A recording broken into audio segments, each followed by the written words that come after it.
Nothing breaks the heart more than love lost, but there's nothing that heals it like love found, even 4 decades later. Here's CBS's Steve Hartman on the road. For most of her adult life, 68-year-old Jeanne Gustavson has suffered from chronic regret. Can't turn back the clock. I wish I could. Would you do anything different?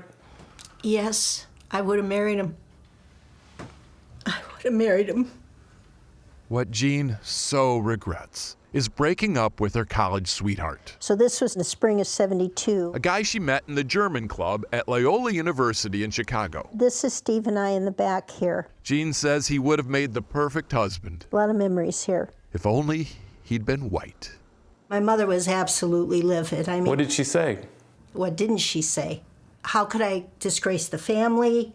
It was not pretty. Partly because of those pressures, Jeanne broke up with Steve Watts and never saw him again. Until a few months ago, when she tracked him down at this Chicago nursing home.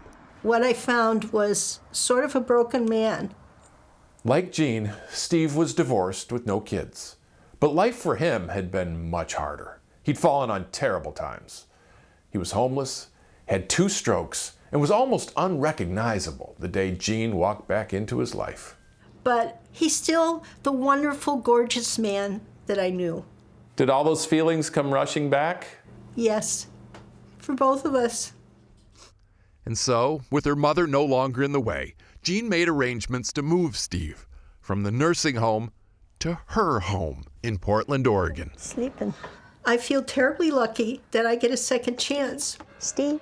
Steve's health issues have left him bedridden, but his mind is sharp and his heart young. In fact, if you listen closely, you can still hear his devotion, unwavering after all these years. Always love you. Race drove its wedge, and love wormed its way back. And their story isn't over, I don't think. Has he proposed? I'm not at liberty to say. Hypothetically, if he did propose, what would your answer be? Hypothetically, yes. Sounds like a follow-up. Should I book a ticket? Hypothetically, yes. Steve Hartman, CBS News, on the road.